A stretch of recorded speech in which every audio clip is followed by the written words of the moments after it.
अस्सलाम वालेकुम। असां सिक्स क्लास जी साइंस जेका डिस्कस कईसीं स्टार्ट कयोसीं चैप्टर, ठीक है। ये असांजो लैपटॉप है। ये लैपटॉप में लास्ट टाइम असां पढ़ियासीं इन माइक्रोस्कोप ताईं। ये तव्हां ॾिसी रहिया आहियो, हीउ टॉपिक आहे माइक्रोस्कोप। त इहो ख़तमु कयोसीं, विच में कुझु एक्टिविटीज़ आहिनि, उन एक्टिविटीज़ खे छॾियूं था छो जो असां टॉपिक सम्झंदासीं त एक्टिविटीज़ पाण ई करे वेंदासीं। त हीउ टॉपिक अॼु हितां खां आहे एनिमल सेल। त सेल जी थोरी हिस्ट्री बि आहे ऐं सेल लफ़्ज़ छो थो इस्तेमालु कयो वञे, असां ॿियो बि लफ़्ज़ इस्तेमालु करे सघूं पिया, त उन जे बारे में असां जेको आहे डिस्कस कंदासीं। सो सेल, मां पहिरियां वीडियो रिकॉर्ड कई पर वरी थोरो ख़राबु थी हुई। सो सेल जी जेका लफ़्ज़ी माना असां वटि आहे उहा आहे जीव घड़ो। ऐं जेको जीव घड़ो वधण हे वरितल आहे जीवन मां। ऐं जीवन लफ़्ज़ जी माना असां सिंधी इंग्लिश में छा हूंदी आहे, लाइफ। यानी हर उहा शइ जंहिंमें लाइफ हुजे असां हुनखे चवंदासीं उनमें जीवन आहे। त हीअ जेका डेफिनेशन असां ठाहींदा आहियूं, मशहूरु मारूफ़ डेफिनेशन आहे त cell is the basic unit of life. त सेल हिकु बुनियादी एको आहे। बेसिक चवंदा आहियूं बुनियादी खे, वैसे तव्हां माना लिखंदा अचो बुनियादी, ठीकु आहे। यूनिट चवंदा आहियूं एके खे ऐं ज़िंदगी। यार इहो लफ़्ज़ छो था चवनि, इहो इन करे चवनि था छो जो असां वटि हिकिड़ो तरीक़ेकार हूंदो आहे। असां ॿारनि खे पढ़ाईंदा आहियूं 9th क्लास में, त सभिनी ख़बर आहे त इलेक्ट्रॉन, प्रोटॉन, न्यूट्रॉन गॾिजी करे छा ठाहींदा आहिनि, एटम। ऐं एटम गॾिजी करे छा ठाहींदा आहिनि, मालिक्यूल्स। ऐं मालिक्यूल्स गॾिजी करे ठाहींदा आहिनि सेल जा हिसा। ऐं सेल जे हिसनि खे असां चवंदा आहियूं ऑर्गेनलीज़। हाणे हीअ छा हूंदा आहिनि टॉपिक, इनखे फ़िलहालु छॾियूं था।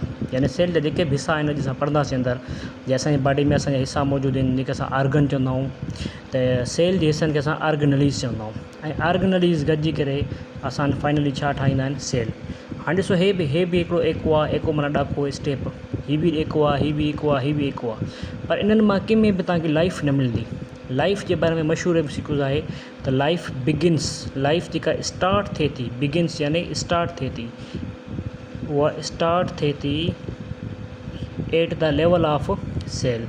लाइफ जेका आहे उहा स्टार्ट थिए थी सेल खां वठी। न हिन में लाइफ आहे, न हिन में लाइफ आहे, न हिन में लाइफ आहे, न हिन में। जीअं पेन आहे, हिन पेन में तव्हांखे एटम मिली वेंदा, पर पेन में तव्हांखे लाइफ न मिलंदी। हिन बोर्ड में तव्हांखे एटम मिली वेंदा, मालिक्यूल मिली वेंदा, पर बोर्ड में तव्हांखे लाइफ न मिलंदी। छो जो लाइफ जो तालुक़ कहिड़ी शइ सां आहे, लाइफ जो तालुक़ आहे सेल। यानी चई सघूं था सेल न आहे त लाइफ बि न आहे। इहा डेफिनेशन इहो माना वज़ाहत करे पई। हाणे इन डेफिनेशन खे, हीअ त नंढी डेफिनेशन आहे, ॿारनि खे यादि कराइजे, पर जेकॾहिं ॿार होशियारु आहिनि त उनखे तव्हां वॾी डेफिनेशन, इन डेफिनेशन खे फुल करे असां लिखियो आहे त सेल इज़ द बेसिक। साॻियो लफ़्ज़ असां आहे बेसिक। हिते वर्ड असां एक्स्ट्रा एड कयो आहे स्ट्रक्चरल एंड फंक्शनल, यानी ॿ वर्ड हिते एक्स्ट्रा अची विया। नंबर 1 अची वियो स्ट्रक्चरल। स्ट्रक्चरल वर्ड वरितल आहे स्ट्रक्चर मां, जंहिंजी माना आहे बनावट।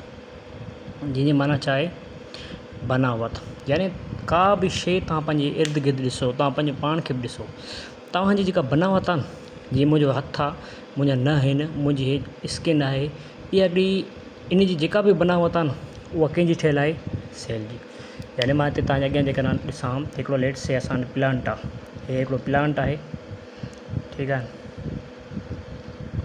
हे हिकिड़ो प्लांट आहे। त इन प्लांट जी बाज़ारि जेका बनावट आहे न, जंहिंमें तव्हां रूट्स ॾिसंदो, जंहिंमें तव्हां टारियूं ॾिसंदो, पन ॾिसंदो, इहे सभु छा जा ठहियल आहिनि, असांजा सेल जा ठहियल आहिनि, ठीकु आहे। तव्हांजी बॉडी में बि जेके बि शयूं आहिनि अंदरियां ॿाहिरियां, उहे सॼियूं जेके असां वटि आहिनि, उहे छा जूं ठहियल आहिनि, सॼियूं सेल जूं ठहियल आहिनि। पोइ तव्हांजी बॉडी जेका कमु करे थी, उहा जेका कमु करे थी, उहो कमु बि बेसिकली तव्हांजी बॉडी न कंदी आहे। तव्हांजी बॉडी में केरु कंदो आहे, सेल कंदो आहे। यानी हिन असां ॿूटे में ॾिसूं, जेको हिन में लीफ मौजूदु आहे, पन मौजूदु आहे, उहो जेको पन असां वटि आहे उहो बि कमु थो करे न, फोटोसाइंथिसिस कराईंदो आहे, ठीकु आहे। इन पन मां फोटोसाइंथिसिस जेको आहे पन ते ई थींदी आहे। इहो जेको कमु आहे उहो कमु बि केरु कंदो आहे, असांजो सेल कंदो आहे। तव्हां पंहिंजे अंदरि ॾिसो, तव्हांजी जेके अखियूं आहिनि उहो कमु कनि थियूं ॾिसण वारो, त उहो बि कंहिंजे करे, सेल जे करे। छो जो तव्हांजे अखि में ख़ासि सेल हूंदा आहिनि। हे तव्हांजी अखि आहे, उन अखि में तव्हांजा ख़ासि क़िस्म जा सेल हूंदा आहिनि, जंहिंखे असां चवंदा आहियूं रॉड्स। जंहिंखे असां छा चवंदा आहियूं बाबा, रॉड्स।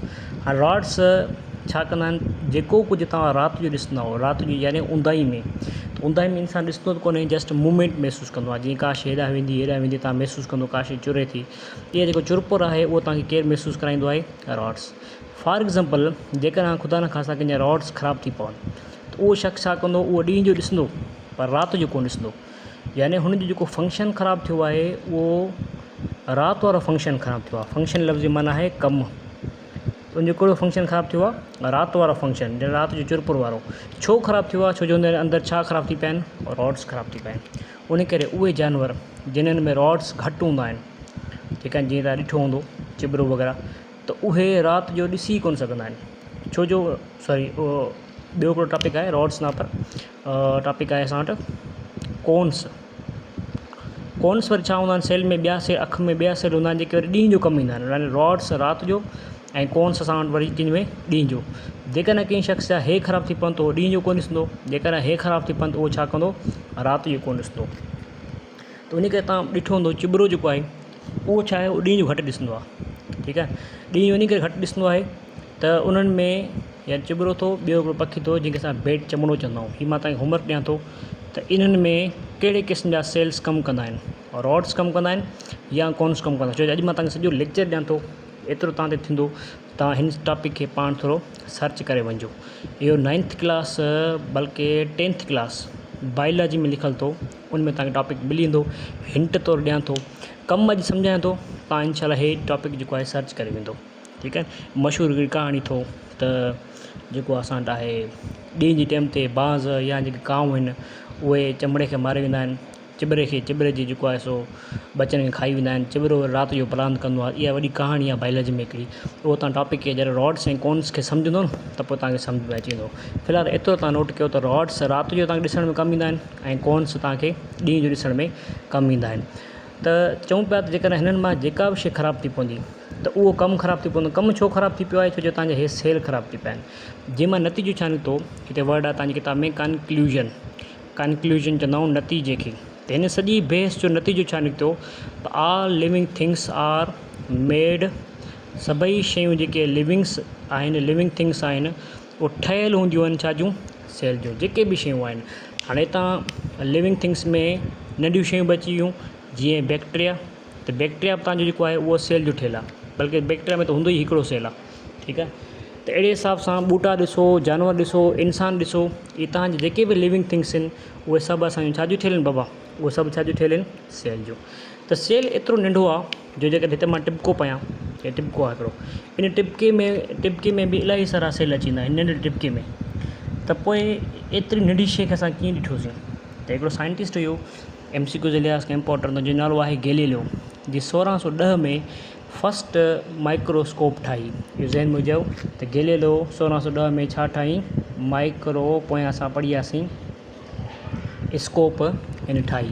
पोइ कुझु टाइम खां बाद में हिकिड़ो ॿियो साइंटिस्ट आयो, रॉबर्ट हुक, जीअं 1665 में, यानी एतिरनि सालनि खां पोइ, अंदाज़ो हणो तव्हां केतिरा साल थिया, एतिरनि सालनि खां पोइ, छो जो मशहूरु थी वियो यार माइक्रोस्कोप हिन साइंटिस्ट ठाही आहे त नंढी शइ खे ॾिसी सघूं था। त साइंटिस्ट वॾियूं शयूं त ॾिसंदा, पर फस्ट ऑफ ऑल जेको आहे सो हिन साइंटिस्ट हिमत कई त हाणे त असां नंढियूं शयूं ॾिसी सघूं था। त हिन वरी उन माइक्रोस्कोप खे जेको आहे इम्प्रूव कयो, उनमें वधीक जेको आहे असां तब्दीली आंदई। छो जो शुरूआती शइ हमेशह सिंपल हूंदी आहे, त हिन मज़ीद उनमें इम्प्रूवमेंट आंदी ऐं जेको आहे 1665 में हिन हिकु नंढी शइ डिस्कवर कई। तव्हांजी किताब में वर्ड ऑब्ज़र्व लिखियलु आहे, पर तव्हां डिस्कवर खणी सघो था। हिन सेल जेको आहे असां वटि आहे उहो डिस्कवर कयो। फस्ट ऑफ ऑल इहो MCQ ईंदो अथव त कंहिं सेल डिस्कवर कयो, त तव्हां चवंदो रॉबर्ट हुक डिस्कवर कयो। ऐं हिन जेको सेल डिस्कवर कयो उहो हिन कयो कॉर्क मां। किथां कई? ऐं कॉर्क छा, मां तव्हांखे सम्झायां थो। हिन डिस्कवर कयो कॉर्क मां, ऐं कहिड़े साल में कई तव्हांखे ज़हन हुजे, 1665 में। ऐं हिन पंहिंजी ॿोली में, हिनजी ॿोली इटालियन, ठीकु आहे, इटली जो साइंटिस्ट हुयो। त इटालियन लैंग्वेज में हिन वर्ड इस्तेमालु कयो सेल्यूला। इहो सेल्यूला लफ़्ज़ फिरंदे फिरंदे फिरंदे अॼु असां वटि जेको लफ़्ज़ आहे उहो असां छा पढ़ंदा आहियूं, सेल पढ़ंदा आहियूं। उन ज़माने में हिन वर्ड इस्तेमालु कयो सेल्यूला, ठीकु आहे। ऐं हीअ कहिड़ी ॿोली जो लफ़्ज़ हुयो, इटालियन। बाक़ी हे जेको लफ़्ज़ असां वटि आहे उहो असां आम बायोलॉजी में इस्तेमालु कंदा आहियूं सेल जे लाइ। हाणे हिन इस्तेमालु जेको कयो वर्ड, ठीकु आहे, सेल्यूला, त डिस्कवर किथां कई, हिकिड़ो प्लांट खईं, ऐं हिन प्लांट जो छा खयूं, कॉर्क खयूं। छा कयूं, हिन प्लांट जो कॉर्क खयूं। त कॉर्क छा हूंदो आहे, त हिते मां तव्हांखे सम्झायां। हिकिड़ो लेट्स से हिकिड़ो प्लांट आहे, पोइ असां बुंड खणूं था, को बि बुंड ठाहियूं था, ठीकु आहे, को बि असां प्लांट जो बुंड ठाहियूं था। हे ॿूटे जो को बि बुंड आहे, तव्हां बुंड ॾिठो हूंदो न, अक्सर कहिड़ो कारो बुंड हूंदो आहे, अहिड़े हिसाब सां, ठीकु आहे। हे बुंड में सो अंदरियां काठ हूंदो आहे, इन खे असां बार्क चवंदा आहियूं। इन खे असां छा चवंदा आहियूं, बार्क चवंदो। त इन भुंडी जे मथां तव्हां ॾिसंदा हिकिड़ो छोॾो हूंदो आहे, अहिड़े सां छोॾो वग़ैरह हूंदो आहे, उन छोॾे खे असां छा चवंदा आहियूं, असां कॉर्क चवंदा आहियूं। त तव्हांखे थोरो फ़र्क़ु यादि हुजे, what is cork and what is bark. त हिन हिकिड़ो छोॾो खयों, कॾहिं कॾहिं छोॾो मज़बूत हूंदो आहे, हिन खे चइबो आहे कॉर्क, ठीकु आहे। त हिन हिकिड़ो इहो छोॾो खयों ऐं इन छोॾे खे जॾहिं माइक्रोस्कोप ते स्टडी कई त माइक्रोस्कोप ते इहो छोॾो जेको असां हिन खे नज़र आयो हिन वग़ैरह जीअं माखी जा मुनारा हूंदा आहिनि, उन मुनारे में सना सना हीअं सोराख़ सोराख़ हूंदा आहिनि, त हिन खे अहिड़े हिसाब सां हीअं सोराख़ सोराख़ नज़र आया। बल्कि मां तव्हांखे लैपटॉप ते ॾेखारियां, त लैपटॉप तव्हांखे ॾेखारियां जेको तव्हांजी किताब में फ़ोटो छापियल आहे उन खे ॾेखारियां। त ॾिसो हिन जेको डिस्कवर कयो, हिन खे सेल कुझु अहिड़े अंदाज़ में नज़र पे आयो, सेल अहिड़े अंदाज़ में नज़र पे आयो।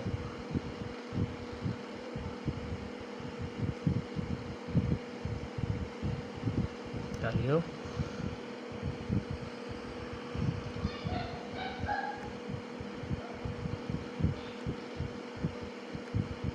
हे ॾिसोसि हाणे ही एनिमल सेल जी जेको असां वटि आहे, सेल ऑफ हनीकॉम्ब, माखी जो छत्तो आहे, उनमें तव्हांखे सेल सना सना सना सना नज़र आया। पर हिन छो जो प्लांट सेल ॾिठो त प्लांट सेल जो शेप पर गोल न हूंदो आहे, प्लांट सेल शेप थोरो चेंज हूंदो आहे, त हुनखे अहिड़े हिसाब सां नज़र आया, ठीकु आहे। त हिते सॼी हिस्ट्री लिखियलु आहे, चए थो the term comes from the word cells of honeycomb. हुन जेको वर्ड इस्तेमालु कयो, हुन चयो जेका शइ मां माइक्रोस्कोप ते ॾिठी आहे उहा त ईअं लॻे थो माखी जो छत्तो आहे, हनी यानी माखी, कॉम्ब यानी छत्तो, ऐं उन खे हिन जेको आहे ऐं उहा शइ जेका आहे उहा सभिनी में मौजूदु आहे, ठीकु आहे न। उहो त बायोलॉजी में सॼी हिस्ट्री पढ़ाईंदा आहियूं त साइंटिस्टनि जेको आहे हिन हिकिड़ी ॻाल्हि कई त यकीन कोन कयो साइंटिस्टनि, ॿिनि साइंटिस्ट तजुर्बो कयो, पोइ जॾहिं तजुर्बो सभिनी जो वाक़ई सही थियो त वाक़ई हर लिविंग थिंग में सेल आहे, त पोइ इहा डेफिनेशन जेका आहे उहा हे डेफिनेशन असांजे अॻियां अची वई त वाक़ई हर लिविंग थिंग जे अंदरि जंहिंमें लाइफ मौजूदु आहे उनमें छा मौजूदु आहे, सेल आहे।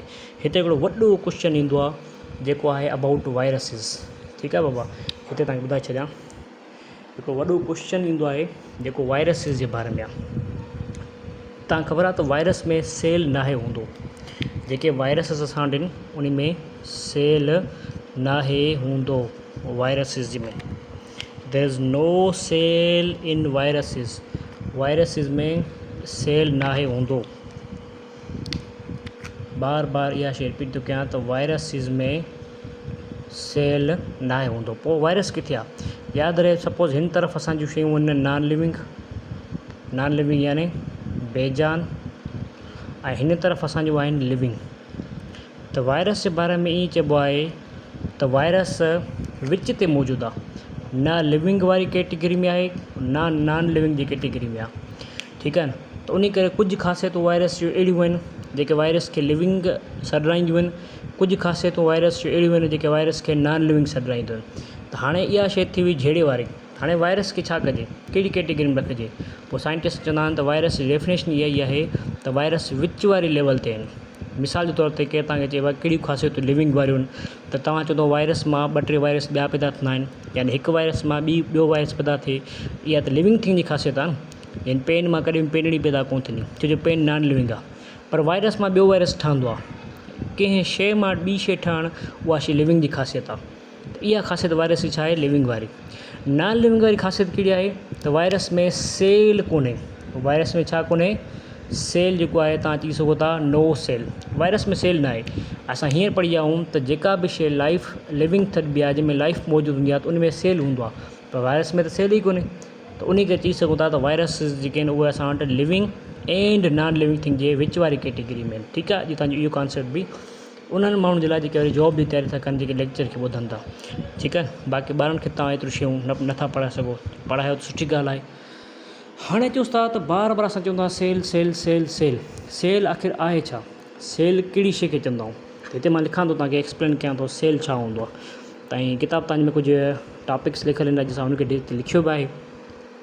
त सेल छा हूंदो आहे, मां बाबा अक्सर ईअं पढ़ाईंदो आहियां त हर उहा शइ जंहिंमें हे 3 शयूं हुजनि, ठीकु आहे। नंबर 1, सेल जे मथां हिकिड़ी मेम्ब्रेन हूंदी आहे जंहिंजो नालो आहे सेल मेम्ब्रेन।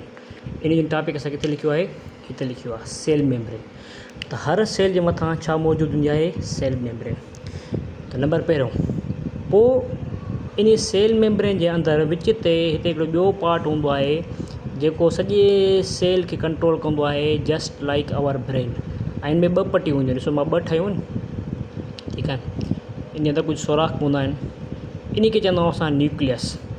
चलो न्यूक्लियस मां हिते लिखियो आहे टॉपिक, इन खे हिते पढ़ंदासीं। ऐं टीं शइ छा हूंदी आहे सेल जे अंदरि, हिकु जेली वांगुरु, जीअं जेली तव्हां ॾिसंदा आहियो न, हिकिड़ी जेली हूंदी आहे, जेली वांगुरु मटीरियल मौजूदु हूंदो आहे, जंहिंखे असां चवंदा आहियूं साइटोप्लाज़म। हाणे 3 शयूं जंहिंमें मौजूदु आहिनि, त उहा शइ छा जे क़ाबिल थी वई, उन खे असां सेल चई सघूं था। हे तव्हांजो आहे सेल, ठीकु आहे बाबा, जंहिंमें 3 शयूं आहिनि। नंबर पहिरियों ॿाहिरियां वारा जेका मेम्ब्रेन आहे उनखे सेल मेम्ब्रेन चवंदा आहियूं, हे असांजी थी वई सेल मेम्ब्रेन। सेल मेम्ब्रेन चवंदा आहियूं तह खे, ऐं हे असांजी न्यूक्लियस, ऐं हे जेको असां वटि आहे उहो आहे साइटोप्लाज़म। साइटोप्लाज़म, हे वर्ड साइटो छो आयो आहे, छो जो सेल जी जेका असां स्टडी कंदा आहियूं न, हिकिड़ी बायोलॉजी जी ब्रांच आहे जंहिंजो नालो आहे सेल बायोलॉजी। सेल बायोलॉजी, त डेफिनेशन थी सघो था सेल बायोलॉजी छा आहे, स्टडी ऑफ सेल, या हिन जो ॿियो नालो आहे साइटोलॉजी। त साइटोलॉजी या सेल बायोलॉजी हिकिड़ी ॻाल्हि आहे, त उन करे असां वर्ड इस्तेमालु कयो आहे साइटो, ठीकु आहे। त साइटो याने सेल, लॉजी याने स्टडी, सेल जी स्टडी। प्लाज़म चवंदा आहियूं पाणी खे, जेको सेल जो पाणी वांगुरु हिसो मौजूदु हुजे, उन करे हे ॾिसो न, हे जेली वांगुरु पाणी वांगुरु हिसो आहे सेल जे अंदरि, तॾहिं नालो छा रखियोसीं, साइटोप्लाज़म। हाणे हीउ जेको डायग्राम मां ड्रा कयो आहे, हीअ असांजी किताबनि में, हिन डायग्राम खे चवंदा आहियूं असां, हीअ आहे एनिमल सेल जो डायग्राम। छा जो डायग्राम आहे, एनिमल सेल जो। त पोइ तव्हां चवंदासीं प्लांट सेल छा आहे, त प्लांट सेल बि साॻे वांगुरु हूंदो आहे, उनमें बि सेल मेम्ब्रेन हूंदी आहे, उनमें बि साइटोप्लाज़म हूंदो आहे, उनमें बि न्यूक्लियस हूंदो आहे, पर फ़र्क़ु कहिड़ो हूंदो आहे, उनमें मथां हिकिड़ी ॿी बि पटी हूंदी आहे जेका सेल वाल चवंदा आहियूं। त तव्हांखे डायग्राम ठाहिणु अचणु घुरिजे, असां साॻियो ई सेल ड्रा कंदासीं। हीअ असांजो थी वियो सेल। ऐं इन प्लांट सेल में हिकिड़ो एक्स्ट्रा पार्ट हूंदो आहे, हुन घणा पार्ट आहिनि सुभाणे असां डिस्कस कंदासीं। हिन खे चइबो आहे वैक्यूल, ठीकु आहे, हिन जो नालो आहे वैक्यूल, ठीकु आहे। हिन वैक्यूल खे सुभाणे असां ॿी वीडियो में प्लांट टॉपिक बारे में डिस्कस कंदासीं। ऐं इहो वैक्यूल एॾो वॾो हूंदो आहे जो सेल जेको सेल जो न्यूक्लियस आहे उहो बिल्कुलु हिन जी साइड ते हलियो वेंदो आहे। यानी हितां तव्हांजो MCQ थी सघे थो त एनिमल सेल में न्यूक्लियस साइज़ में वॾो हूंदो आहे, पर प्लांट सेल में केरु वॾो हूंदो आहे साइज़ में, वैक्यूल। वैक्यूल लफ़्ज़ माना आहे कली, ख़ाली शइ, जिन में पाणी वग़ैरह जेको आहे भरिजी वेंदो आहे। ऐं 3-4 शयूं थी वियूं, हे साइटोप्लाज़म सॼो साॻियो थी वियो जेको मौजूदु हुयो, हे सॼो साइटोप्लाज़म आहे, साइटोप्लाज़म आहे। ऐं न्यूक्लियस बि अची वियो, हे जेको विच में छा मौजूदु आहे, न्यूक्लियस। पर प्लांट सेल वारी मथां हिकिड़ी, सेल जे मथां हिकिड़ी ॿी पटी हूंदी आहे जेका साइज़ में इन्हनि सभिनी खां वधीक हूंदी आहे, उनजो नालो आहे सेल वाल। त हीअ तव्हांजी थी वई सेल वाल थी वई, ॾिसो हीअ असांजो आहे सेल वाल। तव्हांजो जेको बि कॉन्सेप्ट आहे न उहो तव्हांजो क्लियर थींदो, जेकॾहिं फस्ट टाइम तव्हां बायोलॉजी या हे साइंस पढ़ो था त इनशाला तव्हांजो कॉन्सेप्ट जेको आहे क्लियर थींदो। हाणे हीउ जेको डायग्राम आहे न, इहो आहे प्लांट सेल जो। त हिन में 2 पार्ट एक्स्ट्रा अची विया, हिकिड़ो पार्ट आहे वैक्यूल अची वियो, जेको नेक्स्ट वीडियो में डिस्कस कंदासीं। ऐं हिन सेल खां अलावा मथां ॿियो पार्ट जेके असां छा था चऊं, सेल वाल चऊं था। त हीउ जेको मथां एक्स्ट्रा आहिनि, इन जो नालो आहे सेल वाल, यानी सेल जी भित। त सेल वाल एनिमल सेल में न हूंदो, सेल वाल कंहिंमें हूंदी आहे बाबा, असांजे हिन प्लांट सेल में हूंदी आहे। हाणे इन्हनि जी डेफिनेशन जेका अॼु असां डिस्कस कई आहे, किताब तव्हांजे में लिखियलु आहे। बाक़ी जेका डेफिनेशन आहे उहा सेल वाल वारी या प्लांट जी जेके शयूं आहिनि उहा असां इनशाला सुभाणे। त पहिरीं डेफिनेशन आहे सेल मेम्ब्रेन जी, यानी हिन जी डेफिनेशन। त यादि रहे फ़र्क़ु हिकिड़ो ईंदो आहे, 9th क्लास में पढ़ाईंदा आहियूं त एनिमल सेल में सभ खां ॿाहिरियां सेल मेम्ब्रेन आहे, पर प्लांट सेल में सभ खां ॿाहिरियां सेल वाल आहे। छो जो ॾिसो सेल वाल पहिरियां आहे, सेल मेम्ब्रेन पोइ आहे, हे सेल अंदरि आहे। ऐं सेल मेम्ब्रेन छा हूंदी आहे, सभ खां पहिरियां जी ख़ासियत आहे इट इज़ थिन यानी हीअ सनी हूंदी आहे। लेयर चवंदा आहियूं पटी खे, हीअ हिकिड़ी अहिड़ी पटी आहे जेका सेल जे चो तरफ़ हूंदी आहे, सनी हूंदी आहे। इट इज़ पार्शियली चवंदा आहियूं अधु खे, परमिएबल चवंदा आहियूं इजाज़त ॾियण खे। यानी हिन मतिलबु छा थियो, अधु इजाज़त। हिन जो मतिलबु आहे त हीअ जेका सेल मेम्ब्रेन आहे, इन में ईअं न आहे त जेका शइ अचे अंदरि हली अचे। हिन में कुझु शयूं अंदरि ईंदियूं आहिनि, कुझु शयूं अंदरि अचण जी हिनखे इजाज़त न आहे ॾींदी। यानी कुझु शयुनि खे इजाज़त ॾींदी आहे तव्हां भले अंदरि अचो, कुझु शयुनि खे इजाज़त न आहे ॾींदी। ठीकु आहे। हर शइ न सेल जे अंदरि अचे त पोइ त इंसानु मरी वेंदो। उन करे सेल मेम्ब्रेन कोशिशि कंदी आहे त कुझु शयूं अंदरि अचनि, कुझु शयूं अंदरि न अचनि। उन करे चए थो कुझु शयुनि खे यानी पार्शली यानी अधु कुझु शयुनि खे इजाज़त ॾींदी आहे, कुझु शयुनि खे इजाज़त न आहे ॾींदी। विच मीन्स इन खे मां जेको हाणे एक्सप्लेन कयो आहे सिंधी में, उनखे इंग्लिश में लिखियो आहे। विच मीन्स इट ओनली ही सिर्फ़ु अलोज़ इजाज़त ॾींदी आहे सम सबस्टेंसिस यानी कुझु शयुनि खे। सबस्टेंसिस यानी कुझु, सबस्टेंस लफ़्ज़ जी माना ई आहे शयूं। त कुझु शयुनि खे इजाज़त ॾींदी आहे टू पास थ्रू इट, त मूं मां उहे शयूं तव्हां गुज़री अंदरि अची सघो था। बाक़ी शयूं जेकी मिसाल तौर ते मां चवंदो आहियां हिकिड़ी शइ ए आहे, हिकिड़ी बी आहे, हिकिड़ी सी आहे ऐं हिकिड़ी डी आहे। त ए खे इजाज़त ॾिए थी, बी खे ॾिए थी, सी खे ॾिए थी, डी खे, ई खे नथी ॾिए। यानी हे कुझु शयुनि खे इजाज़त ॾिए थी जेके इन कम वारियूं आहिनि, कुझु खे नथी ॾिए। हाणे कहिड़ियूं शयूं अची सघनि थियूं, कहिड़ियूं नथियूं वञी सघनि, उहो तव्हां 9th क्लास में छा में पढ़ंदो, 9th या 1st ईयर क्लास में पढ़ंदो। हिते जस्ट छो जो बेसिक लेवल आहे, मां चाहियां ॿुधाए सघां थो, पर बेसिक लेवल जेको आहे वीडियो वॾी थी वेंदी। त नेक्स्ट टॉपिक असांजे सेल मेम्ब्रेन तव्हांजी किताब में एतिरो लिखियलु आहे। वधीक 1st ईयर में पूरी तव्हां डिटेल पढ़ंदो हिन में।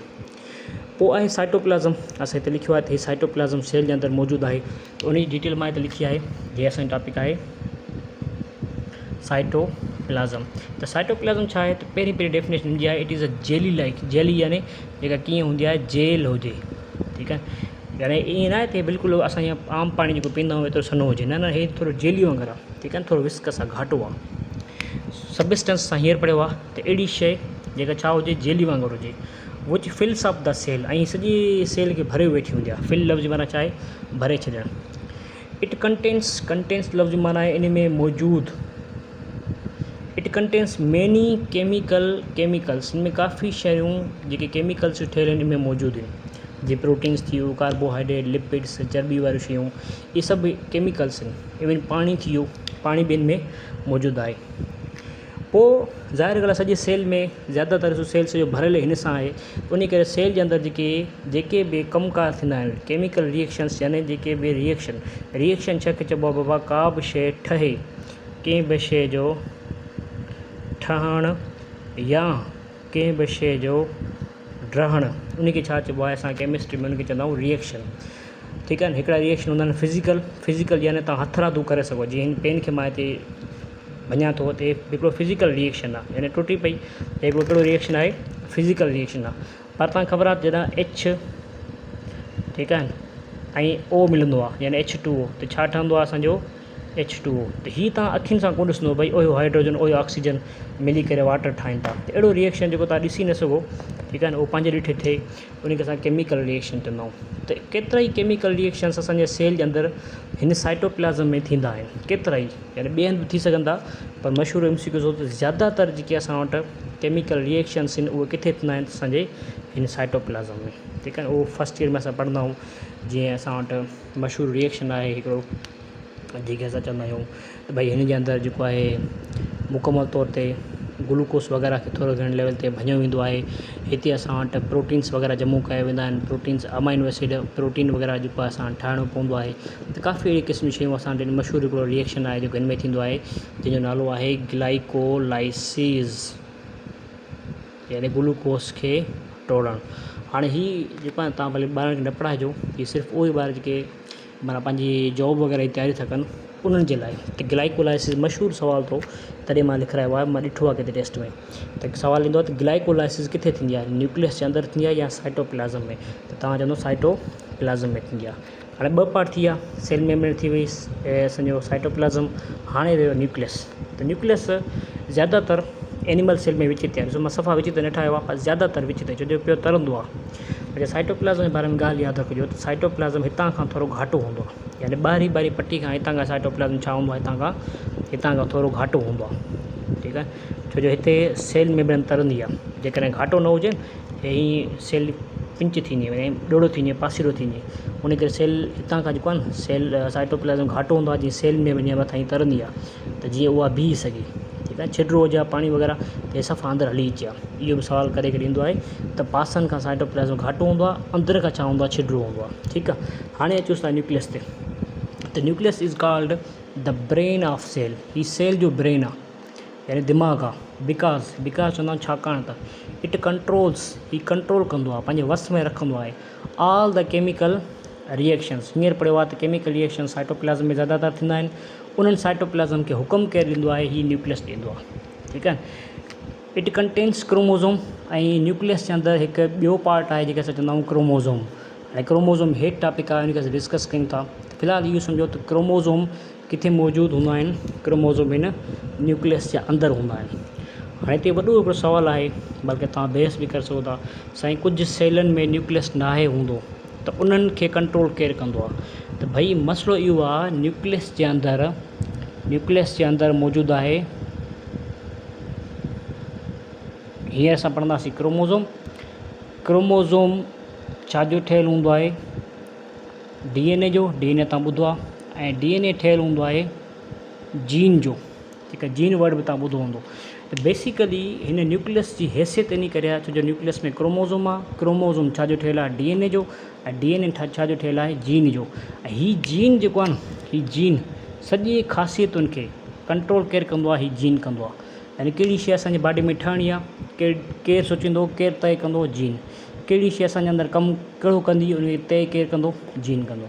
ठीकु आहे। तव्हां ॾिसंदा आहियो त कुझु माण्हू ज़हनी तौर ते वॾा होशियारु हूंदा आहिनि, त उनजा जीन जेके आहिनि उहे तमामु वॾा सुठा हूंदा आहिनि। कुझु माण्हू मोगा हूंदा आहिनि, केॾो बि सम्झाइनि, पर पोइ बि साईं इहो छा आहे त उन्हनि जे छा हूंदा आहिनि, उनजे जेके जीन असां वटि आहिनि उहे जीन छा हूंदा आहिनि? स्ट्रॉन्ग न आहिनि हूंदा। ठीकु आहे। हा, पर हिकिड़ी तरीक़े सां तव्हां पंहिंजे जेको आहे सो कुझु लेवल ते पंहिंजी इंटेलिजेंस, पंहिंजी ज़हानत खे वधाए सघो था। त कोशिशि कयो सुठी संगत में वियो। ठीकु आहे। पंहिंजी वॾी महिनत कयो त पोइ तव्हां में पॉसिबिलिटी आहे तव्हां में ज़हानत वधे।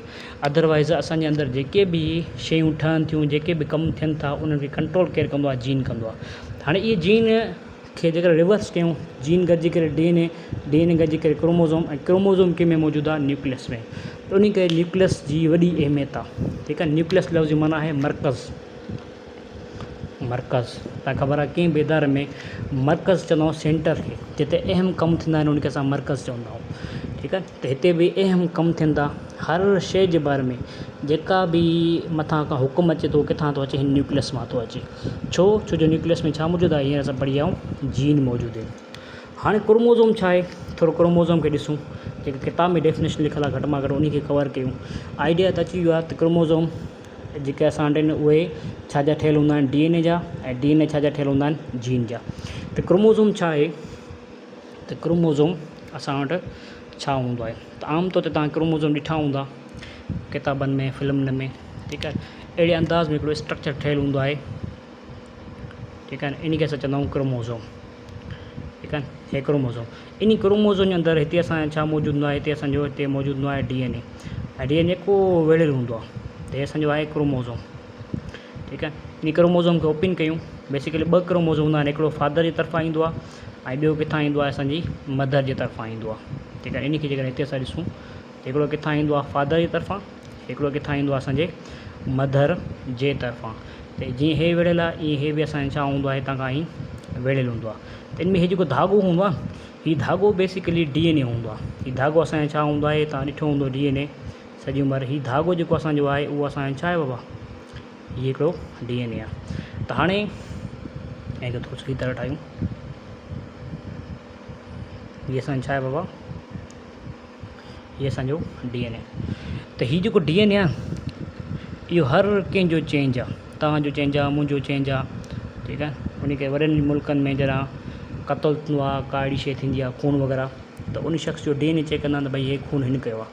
ठीकु आहे। छो जो हर कंहिंजो DNA चेंज आहे। जीअं फिंगर प्रिंट तव्हां चेंज आहे, हितां हर कंहिंजी तव्हां फिंगर हणंदा मोबाइल वग़ैरह ते, त हर कंहिंजो फिंगर प्रिंट चेंज आहे, ईअं तव्हांजो DNA बि चेंज आहे। त हाणे क्रोमोज़ोम जी डेफिनेशन ठाहियूं, ॾिसूं छा आहे हिकिड़ो किताब में लिखियलु। त क्रोमोज़ोम्स आर थ्रेड चवंदा आहियूं धागा। ठीकु आहे। थ्रेड लाइक मटीरियल्स, यानी हीउ हिकिड़ो अहिड़ो मटीरियल आहे, मटीरियल चवंदा आहियूं का बि शइ जेका जिन शक्ल सूरत कीअं हुजे, धागनि वग़ैरह। असां हीअं पढ़ियो आहे त हिन जे अंदरि हे धागा वग़ैरह मौजूदु आहिनि। उहो धागो जॾहिं असां गौर करे ॾिठोसीं त उहो धागो ॿियो कुझु कोन्हे, उहो धागो असांजो छा आहे? DNA आहे। हीअ असांजो छा आहे? हीअ असांजो DNA आहे। त हीउ क्रोमोज़ोम आहे,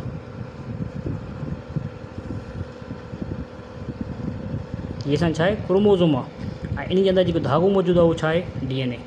त असांखे ख़बर आहे त DNA जे अंदरि छा मौजूदु हूंदो आहे? DNA जेकर मां हिकिड़ो हिसो ठाहियां, लेट से DNA जो हिकिड़ो हिसो हे आहे, हिकिड़ो हे आहे, हिकिड़ो हे आहे, काफ़ी सारा हिसा आहिनि। इन हिकिड़े हिसे खे ठीकु आहे न। असां छा चवंदा आहियूं बाबा, जीन चवंदा आहियूं। पर सभई हिसा जीन न सॾिबा आहिनि। जीन उहो हिसो हूंदो आहे जंहिंमें प्रोटीन जा कोड मौजूदु हूंदा आहिनि।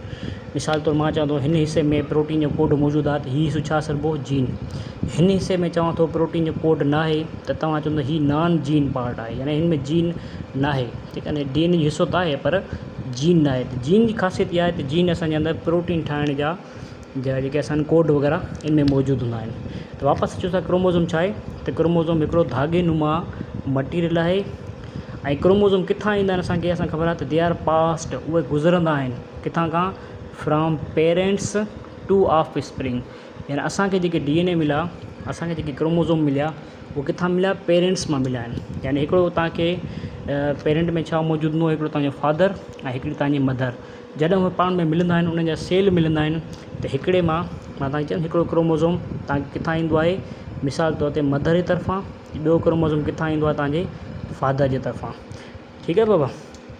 इन करे ॾिसंदो तव्हां कुझु तव्हां में ख़ासियतूं माउ जहिड़ियूं हूंदियूं आहिनि, तव्हां में कुझु ख़ासियतूं पीउ जहिड़ियूं हूंदियूं आहिनि। छो जो तव्हां में अंदरि जेके DNA अचनि था, जेके क्रोमोज़ोम अचनि था, किथां था अचनि, पेरेंट्स यानी वालदेन। ऑफ स्प्रिंग चवंदा आहियूं औलाद खे, ऑफ स्प्रिंग छा खे चवंदा आहियूं बाबा, औलाद खे, ठीकु आहे।